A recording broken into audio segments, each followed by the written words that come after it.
2 günlük menzillerge meşhur, şeňne çeçeğinin üyesi gelgen, jangaş men bo mında emçiden üngeş, oru gara sadıp algan çeçeklerim bo. Meň suurumda örteği dıqa çiğip bolupdurur. Horayda bolsa 600 jen, 700 akşa bolsa, men bir çeçekti 300 jen akşaga sadıp aldım. Çıdının çağayın, öňünün çarajın, sadığa soğuk çerge turgaş, borbak doňgurak turda alganmen. Oru gara çılı günde piçiýilip çasty egeleýin. Bajynga suga turguzup garynba hostuk çastyk bildi. Kaç minuta bolur jurdy. Mında kıska videonun adağında bir kişi doran toglak bar jurdy dep bijirge men eskerik görünge çoğum boam aldık onu gerte verdin. Jangaş amdızında toglavan çeçeklerim turlar bo.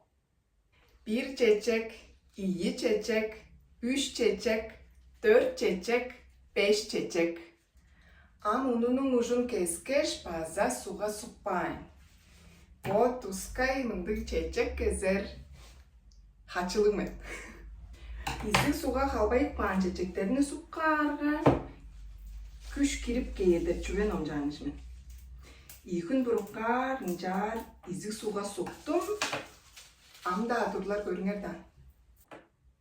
Am bazan cayn, bo pürülerin baza su ürelbes kıldır, suga irves kıldır ap kaapten.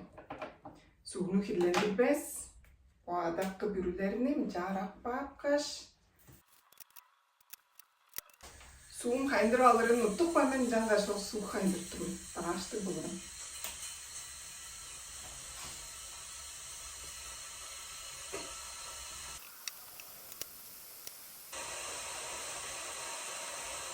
O pürülerini tokça oktattayım.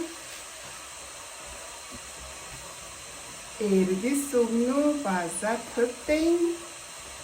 Tıkay ver su atpalım. Jangaş o izlik suğunu kutkaş.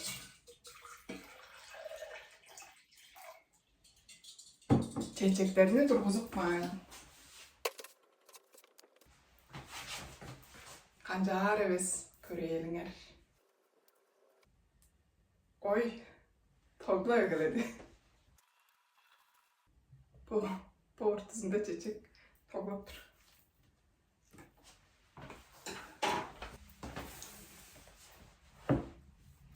Körgeniňer deýiş ugu bilen çetdirdim. Bügüdege ekini küzedim.